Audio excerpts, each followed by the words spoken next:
রাজধানীর মিরপুরে আগুনে পুড়ে গেছে বাটার শোরুম। রাত 11:30টার দিকে লাগা আগুন 3.5 ঘন্টা চেষ্টায় নেভায় ফায়ার সার্ভিসের 6টি ইউনিট।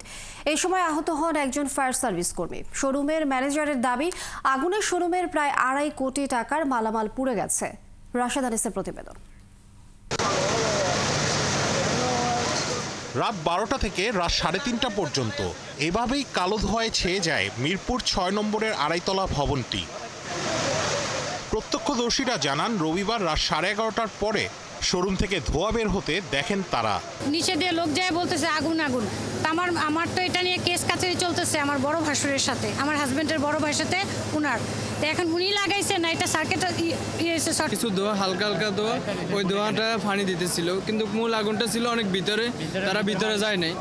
ঘটনাস্থলে ছুটে আসেন ভবন মালিক, বাটা শোরুমের ম্যানেজার ও তাদের স্বজনরা। তারা জানান, ভবনটি নিয়ে মামলা চলমান রয়েছে।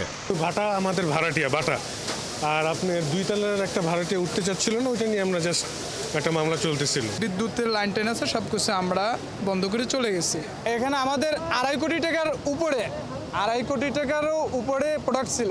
খবর পেয়ে ফায়ার সার্ভিসের 6টি ইউনিট এসে আগুন নেভানো শুরু করে। তবে চামড়া ও রাবারের জুতা এবং অনেক কাগজের কার্টন থাকায় আগুন দ্রুত ছড়ায়। একই সাথে ধোঁয়ায় ছেয়ে যায় পুরো এলাকা।